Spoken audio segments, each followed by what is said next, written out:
ನಮಸ್ಕಾರ.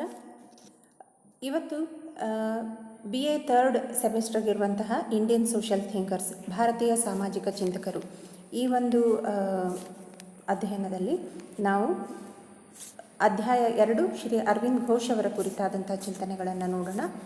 ಅವರ society and state, ಸಮಾಜ ಮತ್ತು ರಾಜ್ಯದ ಕುರಿತಾಗಿ ಅರವಿಂದ್ ಘೋಷ್ ಅವರ ಚಿಂತನೆಗಳು ಏನಾಗಿತ್ತು ಅನ್ನೋದನ್ನು ಇವತ್ತಿನ ಕ್ಲಾಸ್ನಲ್ಲಿ ನಾವು ಚರ್ಚೆಯನ್ನು ಮಾಡೋಣ. ಇದಕ್ಕಿಂತಲೂ ಮುಂಚೆ ಹಿಂದಿನ ಕ್ಲಾಸ್ನಲ್ಲಿ ನಾವು ಅರವಿಂದ್ ಘೋಷ್ ಅವರ ಒಂದು ಜೀವನ ಚರಿತ್ರೆ ಕುರಿತಾಗಿ ತಿಳ್ಕೊಂಡಿದ್ವಿ. ಇವತ್ತು ಅವರು ಕೊಟ್ಟಂತಹ ಸಮಾಜ ಮತ್ತು ರಾಜ್ಯದ ಕುರಿತಾಗಿ ಅವರ ಚಿಂತನೆಗಳು ಏನಾಗಿತ್ತು ಅನ್ನೋದನ್ನು ಇಲ್ಲಿ ಚರ್ಚೆ ಮಾಡೋಣ. ಅರವಿಂದ್ ಘೋಷ್ ಅವರು ಸಮಕಾಲೀನ ಭಾರತ ಕಂಡಂತಹ ಒಬ್ಬ ಸಾಮಾಜಿಕ ಮತ್ತು ರಾಜಕೀಯ ಚಿಂತಕರಾಗಿದ್ದಾರೆ. ಇವರ ರಾಜಕೀಯ ಮತ್ತು ಸಾಮಾಜಿಕ ಕೊಡುಗೆಗಳು ಭಾರತೀಯ ಸಾಮಾಜಿಕ ಚಿಂತನೆಗೆ ತುಂಬ ಮಹತ್ವವಾದಂತಹ ಕೊಡುಗೆಗಳನ್ನು ಕೊಟ್ಟಿದೆ. ಅಲ್ಲದೇ ಇವರು ಭಾರತದಲ್ಲಿ ಇರುವಂತಹ ಬಹುಮುಖ್ಯವಾದಂತಹ ಗ್ರಂಥಗಳಾದಂತಹ ಭಗವದ್ಗೀತೆ ಮತ್ತು ಉಪನಿಷತ್ತುಗಳನ್ನು ಓದಿ ಅವುಗಳಿಂದ ತುಂಬ ಪ್ರಭಾವಿತರಾಗಿ ತಮ್ಮ ರಾಜಕೀಯ ಜೀವನದಲ್ಲಿ ಹಲವಾರು ವಿಷಯಗಳನ್ನು ಅವರು ಚರ್ಚೆಯನ್ನು ಮಾಡಿದ್ದಾರೆ. ಅದರ ಜೊತೆಗೆ ಭಗವದ್ಗೀತೆ ಮತ್ತು ಉಪನಿಷತ್ತುಗಳನ್ನು ಓದಿದ ಮೇಲೆ ಅವರ ಜೀವನದಲ್ಲಿ ಬಹುದೊಡ್ಡ ಬದಲಾವಣೆಗಳಿಗೆ ಅದು ಕಾರಣ ಆಯಿತು ಅಂಥೇಳಿ ನಾವಿಲ್ಲಿ ಹೇಳ್ಬೋದು.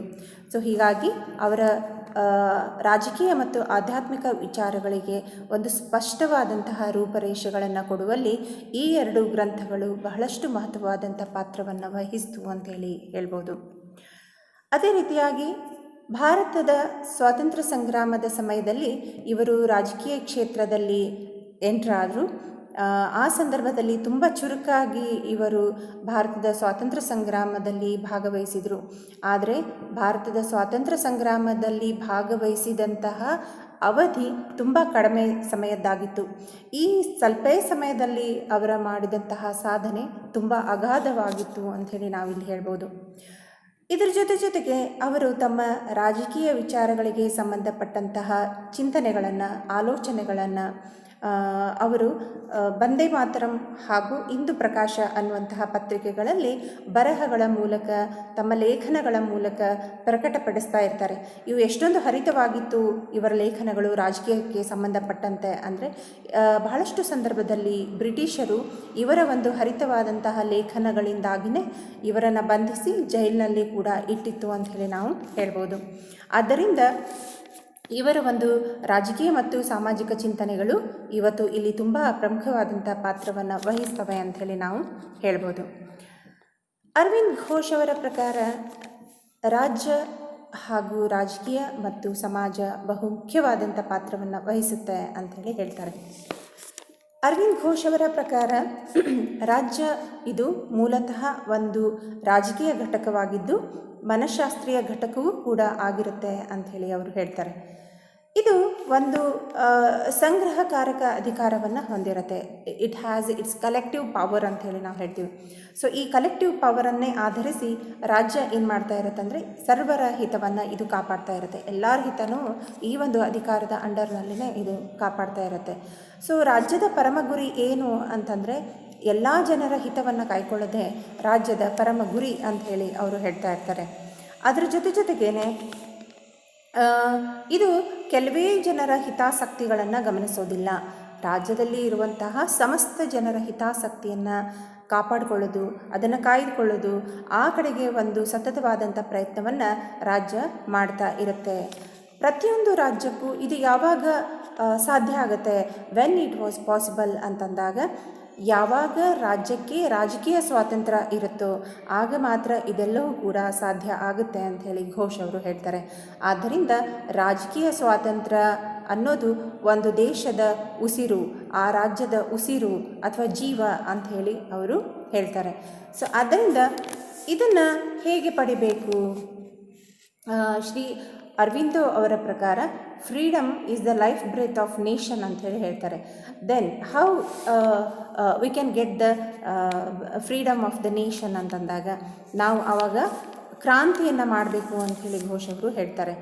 ಕ್ರಾಂತಿಯನ್ನು ಮಾಡಿ ನಾವು ನಮ್ಮ ದೇಶದ ಸ್ವಾತಂತ್ರ್ಯವನ್ನು ಪಡ್ಕೊಳ್ಬೇಕು ಎಂದು ಹೇಳ್ತಾರೆ.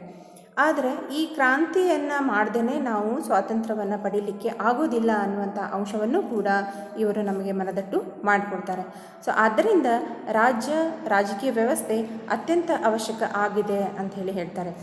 ಈ ಎರಡೂ ಅಂಶಗಳು ನಮಗೆ ಬೇಕು ಅಂತಂದಾಗ ರಾಜ್ಯ ಮತ್ತು ರಾಜಕೀಯ ವ್ಯವಸ್ಥೆಗೆ ಮೂಲಾಧಾರವಾದಂಥ ಅಂಶಗಳು ಯಾವುದು, ಇದಕ್ಕೆ ಏನು ಬೇಕು ಹಾಗಿದ್ರೆ ಅಂದಾಗ ಇಲ್ಲಿ 3 ಅಂಶಗಳ ಆಧಾರದ ಮೇಲೆ ರಾಜ್ಯ ಮತ್ತು ರಾಜಕೀಯ ವ್ಯವಸ್ಥೆಗಳು ನಡೆಯುತ್ತೆ ಅಂಥೇಳಿ ಘೋಷ್ ಅವರು ಹೇಳ್ತಾರೆ.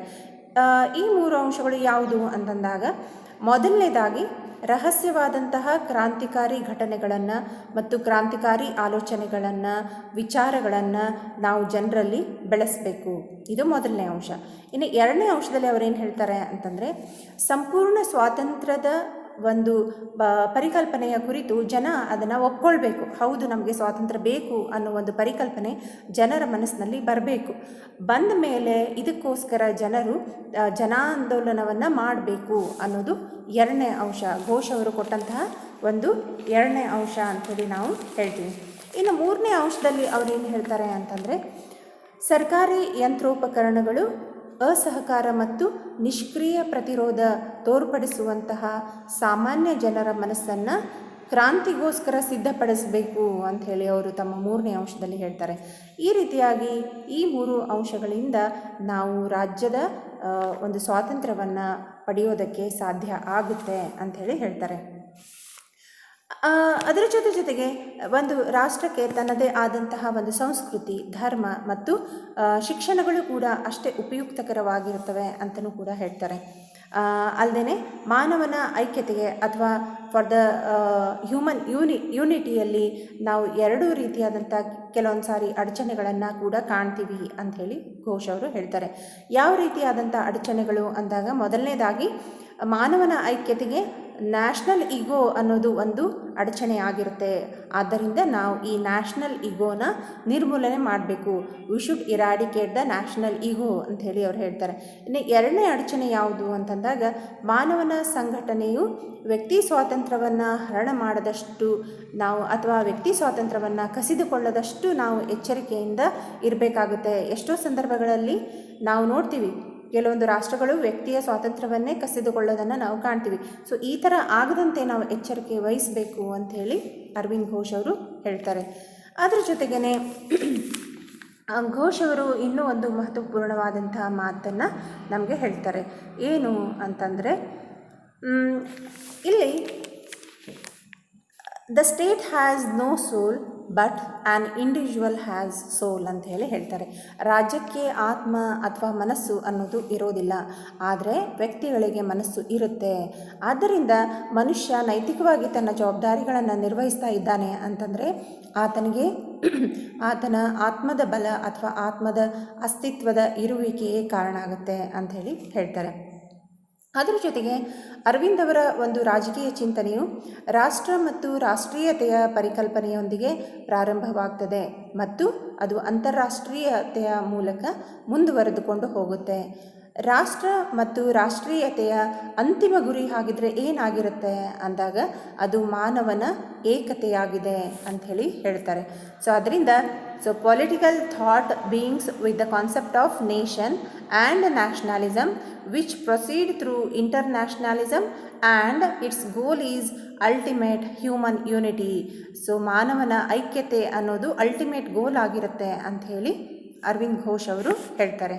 ಆದ್ದರಿಂದ ಘೋಷ್ ಅವರ ಪ್ರಕಾರ ರಾಜ್ಯ ಅನ್ನೋದು state is not an organism but it is a machinery which acts as a machine without tact, taste and delicacy or intuition ಅಂತೇಳಿ ಹೇಳ್ತಾರೆ.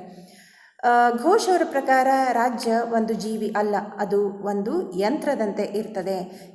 ಹೇಗೆ ಯಂತ್ರ ತನ್ನ ಪಾಡಿಗೆ ತಾನು ಸುಮ್ಮನೆ ಕೆಲಸ ಮಾಡ್ತಾ ಹೋಗುತ್ತೋ ಅದೇ ಥರ ರಾಜ್ಯನೂ ಕೂಡ ಜೀವ ಇಲ್ಲದ ಒಂದು ಜೀವಿ ಥರ ತನ್ನ ಪಾಡಿಗೆ ತಾನು ಸುಮ್ಮನೆ ಕೆಲಸ ಮಾಡ್ತಾ ಹೋಗ್ತಾ ಇರುತ್ತೆ. ಯಂತ್ರಗಳಿಗೆ ಹೇಗೆ ತಂತ್ರ, ರುಚಿ ಮತ್ತು ಅಂತಃಪ್ರಜ್ಞೆ ಇರುವುದಿಲ್ಲವೋ ಹಾಗೆಯೇ ರಾಜ್ಯಕ್ಕೂ ಕೂಡ ಯಾವುದೇ ರೀತಿಯಾದಂತಹ ರುಚಿ ಅಂತಃಪ್ರಜ್ಞೆಗಳ ಅವಶ್ಯಕತೆ ಅಲ್ಲಿ ಬರೋದೇ ಇಲ್ಲ, ಅದಕ್ಕೆ ಗೊತ್ತೇ ಆಗೋದಿಲ್ಲ ಅಂಥೇಳಿ ಹೇಳ್ತಾರೆ. ಆದ್ದರಿಂದ ಯಾವಾಗಲೂ ರಾಜ್ಯ ಒಂದು ಯಂತ್ರದಂತೆ ಕಾರ್ಯವನ್ನು ನಿರ್ವಹಿಸುತ್ತೆ. It acts like a soulless machine ಅಂತ ಹೇಳ್ತಾರೆ. ಸೋಲ್ಲೆಸ್ ಮಷೀನ್, ಮನಸ್ಸು, ಆತ್ಮ ಇಲ್ಲದ ಒಂದು ಮಷೀನ್ ಥರ ರಾಜ್ಯ ಕೆಲಸ ಮಾಡ್ತಾ ಇರುತ್ತೆ ಅಂತ ಹೇಳಿ ಹೇಳ್ತಾರೆ. ಆದ್ದರಿಂದ ರಾಜ್ಯ ಅನ್ನೋದು ರಾಷ್ಟ್ರೀಯತೆಯನ್ನು ಆಧರಿಸದಿದ್ದರೆ, ಅಕಸ್ಮಾತಾಗಿ ಆಧರಿಸದಿದ್ದರೆ ಅವಾಗೇನಾಗುತ್ತೆ ಅಂತಂದರೆ ಅದು ಕೃತಕವಾಗುತ್ತೆ, ಯಾಂತ್ರಿಕವಾಗುತ್ತೆ. ಅಷ್ಟೇ ಅಲ್ಲ, ಒಂದಿಲ್ಲ ಒಂದಿನ ಅದು ನಾಶ ಕೂಡ ಆಗಬಹುದು ಅನ್ನುವಂಥ ಒಂದು ಎಚ್ಚರಿಕೆಯನ್ನು ಕೂಡ ನಮಗೆ ಕೊಡ್ತಾರೆ. ಸೊ ಆದ್ದರಿಂದ ಅರವಿಂದರ ಒಂದು ರಾಜಕೀಯ ಚಿಂತನೆಯು ರಾಷ್ಟ್ರೀಯತೆಯ ಪರಿಕಲ್ಪನೆಯೊಂದಿಗೆ ಪ್ರಾರಂಭವಾಗಿ ಇದು ಅಂತಾರಾಷ್ಟ್ರೀಯತೆಯ ಮೂಲಕ ಮುಂದುವರೆದು ಅಂತಿಮವಾಗಿ ಮಾನವನ ಒಂದು ಐಕ್ಯತೆಯತ್ತ ಇದು ಸಾಗುತ್ತೆ ಅಂಥೇಳಿ ಹೇಳ್ತಾರೆ. ಆದ್ದರಿಂದ ಒಂದು ರಾಜ್ಯದ ಅಂತಿಮ ಗುರಿ ಏನು ಅಂತಂದಾಗ ಮಾನವನ ಏಕತೆ ಅಥವಾ ಮಾನವನ ಐಕ್ಯತೆ ಇದರ ಅಂತಿಮ ಗುರಿಯಾಗಿರುತ್ತೆ ಅಂಥೇಳಿ ಘೋಷ್ ಅವರು ಹೇಳ್ತಾರೆ.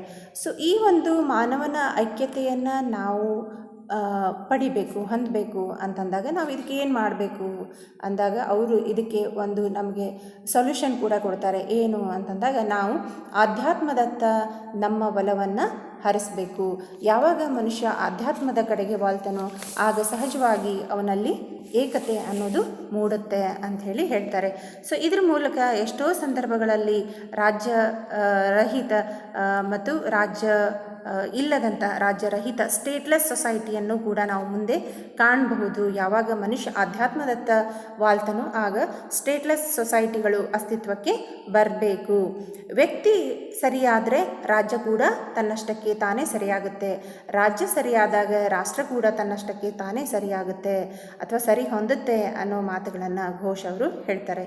ಸೊ ಇಂತಹ ಒಂದು ಸಮಾಜವನ್ನು ನಿರ್ಮಾಣ ಮಾಡಿಕೊಳ್ಳುವ ನಿಟ್ಟಿನಲ್ಲಿ ಪ್ರತಿಯೊಬ್ಬ ವ್ಯಕ್ತಿಯೂ ಕೂಡ ನಿಜವಾದ ಅರ್ಥದಲ್ಲಿ ದೇಶಕ್ಕಾಗಿ, ರಾಜ್ಯಕ್ಕಾಗಿ ಆತ ಅತ್ಯಂತ ಉನ್ನತವಾದಂತಹ ವ್ಯಕ್ತಿತ್ವವನ್ನು ಬೆಳೆಸ್ಕೊಳ್ಬೇಕು. ಅಂದಾಗ ಮಾತ್ರ ಒಂದು ದೇಶ, ಒಂದು ಸಮಾಜ ಉದ್ಧಾರವಾಗೋದಕ್ಕೆ ಸಾಧ್ಯ ಅನ್ನುವಂಥ ಮಾತುಗಳನ್ನು ಅರವಿಂದ್ ಘೋಷ್ ಅವರು ನಮಗೆ ಇಲ್ಲಿ ಹೇಳ್ತಾರೆ. ಸೊ ಆದ್ದರಿಂದ ನಾವು ಅರವಿಂದ್ ಘೋಷ್ ಅವರ ಒಂದು ರಾಜ್ಯ ಮತ್ತು ಸಮಾಜದ ಚಿಂತನೆಗಳನ್ನು ಈ ರೀತಿಯಾಗಿ ಕಾಣಬಹುದು. ಅವರ ಇನ್ನೊಂದು ಮಹತ್ವವಾದಂತಹ ಸಿದ್ಧಾಂತ ಯಾವುದು ಅಂತಂದಾಗ ಭಾರತೀಯ ಸಂಸ್ಕೃತಿಗೆ ಅವರು ಕೊಟ್ಟಂತಹ ಚಿಂತನೆಗಳು. Aurobindo and Indian culture, Aurobindo ಮತ್ತು ಭಾರತೀಯ ಸಂಸ್ಕೃತಿ. ಭಾರತೀಯ ಸಂಸ್ಕೃತಿ ಬಗ್ಗೆ ಅರವಿಂದೋ ಅವರ ವಿಚಾರಗಳು ಏನಾಗಿತ್ತು ಅನ್ನೋದನ್ನು ನಾವಿಲ್ಲಿ ಅಧ್ಯಯನ ಮಾಡೋಣ. ಸೊ ಈಗ ತಾನೇ ಹೇಳಿದಂತೆ ಅರವಿಂದ್ ಘೋಷ್ ಅವರು ಒಬ್ಬ ಭಾರತ ಕಂಡಂತಹ ಒಬ್ಬ ಗ್ರೇಟ್ ಫಿಲಾಸಫರ್ ಅಂಥೇಳಿ ನಾವು ಹೇಳ್ತೀವಿ. ಅದರ ಜೊತೆಗೆ ಅವರು ಒಬ್ಬ ಫೇಮಸ್ ಯೋಗದ ಗುರು ಕೂಡ ಆಗಿದ್ದರು. ಇವರು ತಮ್ಮ ಸಂಸ್ಕೃತಿಗೆ ಸಂಬಂಧಪಟ್ಟಂತಹ ಪರಿಕಲ್ಪನೆಗಳನ್ನು ಅವರೇ ಬರೆದಂತಹ ಅನೇಕ ಪುಸ್ತಕಗಳಲ್ಲಿ, ಗ್ರಂಥಗಳಲ್ಲಿ ನಾವು ಕಾಣ್ಬೋದು. ಕೆಲವೊಂದು ಪ್ರಮುಖ ಗ್ರಂಥಗಳನ್ನು ನಾನಿಲ್ಲಿ ಹೆಸರಿಸಲಿಕ್ಕೆ ಇಷ್ಟಪಡ್ತೀನಿ.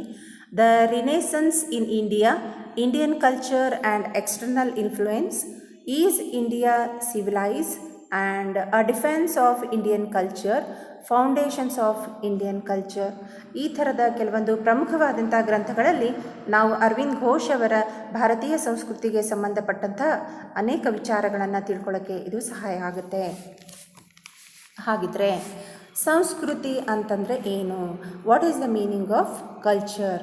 Culture is to exhibit the reality of the harmony inherent in life through its principles, doctrine, concepts, forms and models, especially through the style of living and life ಅಂತ ಹೇಳಿ ಇಲ್ಲಿ ನಾವು ಹೇಳ್ಬೋದು. ಸಂಸ್ಕೃತಿ ಅಂತಂದರೆ ತತ್ವಗಳು, ಸಿದ್ಧಾಂತಗಳು, ಪರಿಕಲ್ಪನೆಗಳು, ರೂಪಗಳು ಮತ್ತು ಮಾದರಿಗಳ ಮೂಲಕ ಜೀವನದಲ್ಲಿ ಅಂತರ್ಗತವಾಗಿರುವಂತಹ ಸಾಮರಸ್ಯದ ವಾಸ್ತವತೆಯನ್ನು ನಾವು ಉತ್ಖನನ ಮಾಡೋದ್ರ ಮೂಲಕ, ಅದನ್ನು ಹೆಕ್ಕಿ ತೆಗೆಯೋದ್ರ ಮೂಲಕ, ಹುಡುಕೋದ್ರ ಮೂಲಕ, ವಿಶೇಷವಾಗಿ ಜೀವನ ಶೈಲಿಯ ಮೂಲಕ ನಾವು ಇದನ್ನು ಪಡ್ಕೊಳ್ಳೋದೇನಿದೆಯಲ್ಲ, ಇದನ್ನು ಸಂಸ್ಕೃತಿ ಅಂಥೇಳಿ ನಾವು ಹೇಳ್ಬೋದು. ಸೊ ಅರವಿಂದ್ ಅವರ ಬಹಳಷ್ಟು ಒಂದು ಪ್ರಬಂಧಗಳಲ್ಲಿ ಅಥವಾ ಅವರ ಒಂದು ಎಸ್ಸೆಗಳಲ್ಲಿ ನಾವು ಸಂಸ್ಕೃತಿಯ ಕುರಿತಾದಂಥ ಅವರ ವಿಚಾರಗಳನ್ನು ತಿಳ್ಕೊಬೋದು. ಸೊ ಅವರ ಪ್ರಕಾರ ಒಂದು ಸಂಸ್ಕೃತಿ ಅನ್ನೋದು ಆತ್ಮ, ಮನಸ್ಸು, ದೇಹದ ನೈಸರ್ಗಿಕ ಸಾಮರಸ್ಯವನ್ನು ಅದು ಪ್ರೋತ್ಸಾಹ ಮಾಡುವಷ್ಟರ ಮಟ್ಟಿಗೆ ಅದು ಮೌಲ್ಯಯುತವಾಗಿರಬೇಕು ಅಂಥೇಳಿ ಅವರು ಹೇಳ್ತಾರೆ. ಭಾರತ ನಾಗರಿಕತೆಯನ್ನು ನೋಡಿದಾಗ ನೋ ಡೌಟ್ ನಮ್ಮ ನಾಗರಿಕತೆ ಅನ್ನೋದು ತುಂಬಾ ಶ್ರೇಷ್ಠವಾದಂತಹ ನಾಗರಿಕತೆ. ಭಾರತದ ನಾಗರಿಕತೆ ವಿಶ್ವದ ಎಲ್ಲ ನಾಗರಿಕತೆಗಳಿಗಿಂತಲೂ ಶ್ರೇಷ್ಠವಾದಂಥ ನಾಗರಿಕತೆ ಭಾರತದ ನಾಗರಿಕತೆಯಾಗಿದೆ ಅಂಥೇಳಿ ನಾವಿಲ್ಲಿ ಕಾಣ್ಬೋದು. ಆದ್ದರಿಂದ ಭಾರತೀಯ ಸಂಸ್ಕೃತಿಯನ್ನು ಕುರಿತಂತೆ ಅರವಿಂದ್ ಅವರು ಅವರ ಒಂದು ಅಭಿಪ್ರಾಯದಲ್ಲಿ ಅವರು ಹೇಳ್ತಾರೆ, ಬಹುಶಃ ಮಾನವನ ಸಮಾಜದ ಅಭಿವೃದ್ಧಿಗೆ ಹಾಗೂ ಮಾನವನ ಅಭಿವೃದ್ಧಿಗೆ ಸಂಬಂಧಿಸಿದಂತೆ ಮನುಷ್ಯ ಯಾವುದಾದ್ರೂ ಒಂದು ಸಾಧನವನ್ನು ಕಂಡುಕೊಂಡಿದ್ದಾನೆ ಅಂತಂದರೆ ಖಂಡಿತವಾಗ್ಲೂ ಅದು ಸಂಸ್ಕೃತಿ ಅಂಥೇಳಿ ಅವರು ಹೇಳ್ತಾರೆ. ಸಂಸ್ಕೃತಿ ಮತ್ತು ನಾಗರಿಕತೆ, culture and civilisations are the very famous tools for the development of human beings and human society ಅಂಥೇಳಿ ಘೋಷ್ ಅವರು ಹೇಳ್ತಾರೆ. ಜೊತೆಗೆ ಇದು ತಂದೆ ಆದಂತಹ ಲಾಭ ನಷ್ಟಗಳನ್ನು ಕೂಡ ಹೊಂದಿದೆ. It has it own gains and losses ಅಂತಲೂ ಕೂಡ ನಾವಿಲ್ಲಿ ಹೇಳ್ಬೋದು. ಪ್ರತಿಯೊಂದು ಸಂಸ್ಕೃತಿಗೂ ಸಹ ತನ್ನದೇ ಆದಂತಹ ಕೆಲವೊಂದು ವಿಶಿಷ್ಟ ಮೂಲಾಂಶಗಳು ಇರಬೇಕಾಗುತ್ತೆ, ಅದು ಅವಶ್ಯಕವೂ ಕೂಡ. ಸೊ ಹೀಗಾಗಿ ಭಾರತೀಯ ಸಂಸ್ಕೃತಿಯನ್ನು ತನ್ನದೇ ಆದಂತಹ ಹಲವಾರು ಮೂಲಾಂಶಗಳನ್ನು ಹೊಂದಿದೆ, ವಿಶಿಷ್ಟವಾದಂಥ ಅಂಶಗಳನ್ನು ಇದು ಹೊಂದಿದೆ ಅಂಥೇಳಿ ಅರವಿಂದ್ ಘೋಷ್ ಅವರು ಹೇಳ್ತಾರೆ. ಜೊತೆಗೆ ಭಾರತದ ವಿಶ್ವ ನಾಗರಿಕತೆಯಲ್ಲಿ ಶ್ರೇಷ್ಠ ಆಗಿದೆ, ಈ ಎಲ್ಲ ಕಾರಣಗಳಿಗೋಸ್ಕರನೇ ಅದು ಶ್ರೇಷ್ಠ ಆಗುತ್ತೆ ಅಂತಲೂ ಅವರು ಹೇಳ್ತಾರೆ. ಘೋಷ್ ಅವರ ಪ್ರಕಾರ ಸಂಸ್ಕೃತಿ ಅನ್ನೋದು ಆಡಳಿತಾತ್ಮಕ ಶಕ್ತಿ, ಆಧ್ಯಾತ್ಮಿಕ ಆಕಾಂಕ್ಷೆಯಾಗಿತ್ತು ಅಂಥೇಳಿ ಹೇಳ್ತಾರೆ. ಇವರು ಭಾರತೀಯ ಮತ್ತು ಯುರೋಪಿಯನ್ ಸಂಸ್ಕೃತಿಯ ನಡುವಿನ ವ್ಯತ್ಯಾಸಗಳನ್ನು ಸಂಪೂರ್ಣವಾಗಿ ಅಧ್ಯಯನ ಮಾಡಿ ಕೊನೆಗೆ ಅವರು ಈ ಜಜ್ಮೆಂಟಿಗೆ ಬರ್ತಾರೆ. ಏನು, ಯುರೋಪ್ ಮತ್ತು ಇಂಡಿಯನ್ ಕಲ್ಚರ್ ಎರಡನ್ನೂ ಕೂಡ ಇವರು ಅಧ್ಯಯನ ಮಾಡಿದಾಗ ಕೊನೆಗೆ ಅವರು ಬರುವಂತಹ ಒಂದು ಕನ್ಕ್ಲೂಷನ್ ಏನು ಅಂತಂದಾಗ ಭಾರತೀಯ ಸಂಸ್ಕೃತಿ ಅತ್ಯಂತ ಉನ್ನತವಾದಂಥ ಸಂಸ್ಕೃತಿ ಅಂಥೇಳಿ ಅವರು ಹೇಳ್ತಾರೆ. ಹಾಗಿದ್ರೆ ಇದು ಉನ್ನತವಾದಂಥ ಸಂಸ್ಕೃತಿ ಆಗಬೇಕು ಅಂತಂದರೆ ಏನು ಕಾರಣ ಅಂದಾಗ ನಮ್ಮ ಸಂಸ್ಕೃತಿಯಲ್ಲಿ ಅಡಗಿರುವಂತಹ ಆಧ್ಯಾತ್ಮಿಕ ಗುರಿ, ಆಧ್ಯಾತ್ಮಿಕ ಮೂಲ, ಆಧ್ಯಾತ್ಮದ ಕಡೆಗೆ ನಮಗಿರುವಂತಹ ಒಂದು ಸೆಳೆತ ನಮ್ಮ ಸಂಸ್ಕೃತಿ ಶ್ರೇಷ್ಠವಾಗುವುದಕ್ಕೆ ಕಾರಣ ಅಂಥೇಳಿ ಘೋಷ್ ಅವರು ಹೇಳ್ತಾರೆ. ಒಂದು ನಾಗರಿಕತೆಯನ್ನು ನಾವು ಅದರ ಮೂಲಭೂತವಾದಂತಹ ವಿಚಾರಗಳಿಂದ, ಆಲೋಚನೆಗಳಿಂದ, ಅಲ್ಲಿ ಬರುವಂತಹ ಒಂದು ಜೀವನದ ಸಾಮರಸ್ಯವನ್ನು ಹೇಗೆ ವ್ಯಕ್ತಪಡಿಸಬೇಕು ಅಂತಂದಾಗ ಇಲ್ಲಿ ಒಂದು ನಾಗರಿಕತೆಯನ್ನು ಅಲ್ಲಿರುವಂಥ ಮೂಲಭೂತ ಆಲೋಚನೆಗಳು ಮತ್ತು ಜೀವನ ವಿಧಾನಗಳ ಮೂಲಕ ನಾವು ಕಂಡುಕೊಳ್ಬೇಕು ಅಂಥೇಳಿ ಹೇಳ್ತಾರೆ. ಆದ್ದರಿಂದ ಆಧ್ಯಾತ್ಮಿಕತೆ ಅನ್ನೋದು ಭಾರತೀಯ ಮನಸ್ಸಿನ ಒಂದು ಪ್ರಮುಖ ಕಲಿಕೆಯಾಗಿದೆ ಅಂಥೇಳಿ ಹೇಳ್ತಾರೆ. ಸೊ ಅವರೇ ಕೊಟ್ಟಂಥ ಒಂದು ಫೇಮಸ್ ಹೇಳಿಕೆ, ಅ spiritual aspiration was the governing force of this culture. ಒಂದು ಆಧ್ಯಾತ್ಮಿಕ ಸೆಳೆತ ಅನ್ನೋದೇನಿದೆಯಲ್ಲ, ಆ ಮೂಲ ಏನಿದೆಯಲ್ಲ, ಅದು ನಮ್ಮ ಸಂಸ್ಕೃತಿಯನ್ನು ಆಳುತ್ತೆ ಅಂಥೇಳಿ ಘೋಷ್ ಅವರು ಹೇಳ್ತಾರೆ. ಭಾರತೀಯ ಸಂಸ್ಕೃತಿಯ ಒಂದು ರೂಟ್ ಅಥವಾ ಬೇರುಗಳು ಎಲ್ಲಿ ಅಡಗಿದೆ ಅಂತಂದರೆ ಅದರ ಆಧ್ಯಾತ್ಮಿಕ ಶಕ್ತಿಯಲ್ಲಿ ಅಂಥೇಳಿ ಹೇಳ್ತಾರೆ. ಜೊತೆಗೆ ನಾವು ನಿಜವಾದಂತಹ ಆಧ್ಯಾತ್ಮಿಕತೆಯ ಒಂದು ಯಾವುದಾದ್ರೂ ಹೊಸ ಬೆಳಕನ್ನು ನಾವು ಕಂಡುಕೊಳ್ಬೇಕು ಅಂದರೆ ಏನೇ ಹೊಸದು ಬರಲಿ ಅದನ್ನು ನಾವು ಸ್ವೀಕರಿಸ್ತಾ ಹೋಗಬೇಕು, ಅದನ್ನು ಎಂದಿಗೂ ಕೂಡ ತಿರಸ್ಕಾರ ಮಾಡಬಾರ್ದು. ಇದು ನಮಗೆ ದೊರೆತಂತಹ ಒಂದು ಜನ್ಮಜಾತ ಗುಣ ಅಂದ್ಕೊಂಡು ನಾವು ಅದನ್ನು ಸ್ವೀಕರಿಸ್ತಾ ಹೋಗಬೇಕು ಅಂಥೇಳಿ ಹೇಳ್ತಾರೆ. ಸೊ ಹೀಗಾಗಿ ಅರವಿಂದ ಅವರು ಬೇರೆ ಬೇರೆ ದೇಶಗಳ ಸಂಸ್ಕೃತಿಯನ್ನು ಹೋಲಿಸುವುದರ ಮೂಲಕ ಸಂಸ್ಕೃತಿ ಮತ್ತು ನಾಗರಿಕತೆಯ ಪರಿಕಲ್ಪನೆಯನ್ನು ಉಲ್ಲೇಖಿಸ್ತಾ ಹೋಗ್ತಾರೆ. ಅಲ್ಲದೆ ತಮ್ಮ ಅಭಿಪ್ರಾಯಗಳನ್ನು ಹಾಗೆ ಸುಮ್ಮನೆ ಹೇಳೋದಿಲ್ಲ, ಅವರು ಅನೇಕ ಉದಾಹರಣೆಗಳನ್ನು ಕೂಡ ಕೊಡ್ತಾ ನಮ್ಮ ಸಂಸ್ಕೃತಿ ಶ್ರೇಷ್ಠವಾದಂಥ ಸಂಸ್ಕೃತಿ ಅಂತ ಹೇಳ್ತಾ ಅವರು ಹೋಗ್ತಾರೆ. ಜೊತೆಗೆ ನಮ್ಮ ಒಂದು ಸಂಸ್ಕೃತಿಯಲ್ಲಿ ನಾವು ಉದಾಹರಣೆಗಳನ್ನು ಕೊಡೋದ್ರ ಮೂಲಕ ತೋರಿಸ್ತಾ ಹೋಗೋದು ಅಲ್ಲದೆ ಈ ಒಂದು ಉದಾಹರಣೆಗಳು ಹೆಚ್ಚು ತರ್ಕಬದ್ಧ ಮತ್ತು ಸಮಂಜಸ, ತಾರ್ಕಿಕವಾಗಿವೆ, ರೀಸನೇಬಲ್ ಆ್ಯಂಡ್ ಲಾಜಿಕಲ್ ಅಂಥೇಳಿ ನಾವಿಲ್ಲಿ ಹೇಳ್ಬೋದು. ಅದರ ಜೊತೆಗೆ ಅವರು ಮತ್ತೆ ಏನು ಹೇಳ್ತಾರೆ ಅಂದಾಗ, ಸಂಸ್ಕೃತಿಯಲ್ಲಿ ಜನಾಂಗ, ಧರ್ಮ ಅಥವಾ ಭಾಷೆಯಲ್ಲಿ ನಾವು ಏಕತೆ, ರಾಷ್ಟ್ರೀಯತೆಗೆ ಅತ್ಯಂತ ಅಗತ್ಯ ಎನ್ನುವಂತಹ ಪರಿಕಲ್ಪನೆ ಇದು ಯಾವುದೇ ರೀತಿಯ ಒಂದು ಪರೀಕ್ಷೆಗೆ ಒಳಪಡೋದಕ್ಕೆ ಸಹಿಸೋದಿಲ್ಲ ಅಂಥೇಳಿ ಅವರು ಒಂದು ವಾದವನ್ನು ಮಂಡಿಸ್ತಾರೆ. ಏನು, ಜನಾಂಗ, ಧರ್ಮ ಅಥವಾ ಭಾಷೆಯಲ್ಲಿನ ಏಕತೆ, ರಾಷ್ಟ್ರೀಯತೆಗೆ ಇವೆಲ್ಲವುಗಳು ಅತ್ಯಂತ ಅವಶ್ಯಕವಾಗಿವೆ.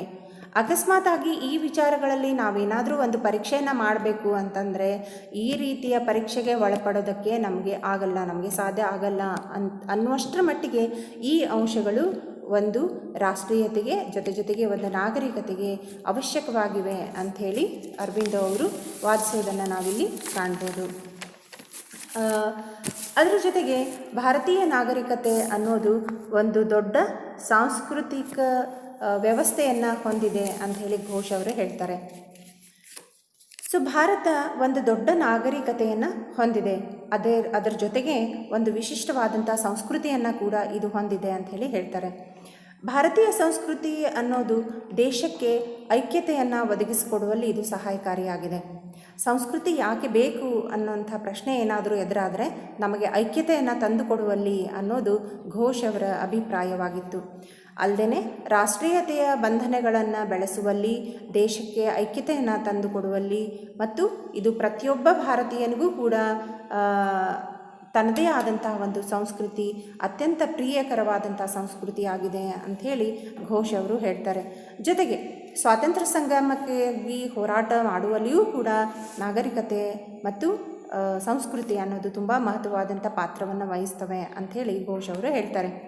ಒಟ್ಟಾರೆಯಾಗಿ ನಾವು ಅರವಿಂದ್ ಘೋಷ್ ಅವರ ಈ ಎಲ್ಲ ವಿಚಾರಗಳನ್ನು ನೋಡಿದಾಗ ನಮಗೆ ಗೊತ್ತಾಗೋ ಕೆಲವೊಂದು ಅಂಶಗಳು ಏನು ಅಂತಂದಾಗ, ಇವರು ತಮ್ಮ ತಾತ್ವಿಕ ಅಂಶಗಳನ್ನು ಪ್ರತಿಪಾದಿಸ್ತಾ ಹೇಳೋದು ಏನಪ್ಪ ಅಂತಂದರೆ, ಇಡೀ ಮಾನವೀಯತೆ ವರೆಗಿನ ತಾತ್ವಿಕ ವಿಚಾರಗಳನ್ನು ಇವರ ವಿಚಾರಗಳು ಪ್ರತಿಪಾದಿಸ್ತವೆ. ಅಲ್ಲದೆ ಭಾರತೀಯ ಆತ್ಮಗಳ ಬಗೆಗಿನ ನಿಷ್ಠೆ ಅಮೂರ್ತವಲ್ಲದ ಕಾರಣ ಪ್ರತಿಯೊಬ್ಬ ವ್ಯಕ್ತಿಗೂ ಕೂಡ ಅದರ ಒಂದು ಉಪಯುಕ್ತತೆಯನ್ನು ಅತ್ಯಂತ ಸರಳಗೊಳಿಸುವ ನಿಟ್ಟಿನಲ್ಲಿ ಇವರು ತಮ್ಮ ಚಿಂತನೆಗಳನ್ನು ನಮಗೆ ಕೊಟ್ಟಿದ್ದಾರೆ ಅಂಥೇಳಿ ಹೇಳ್ಬೋದು.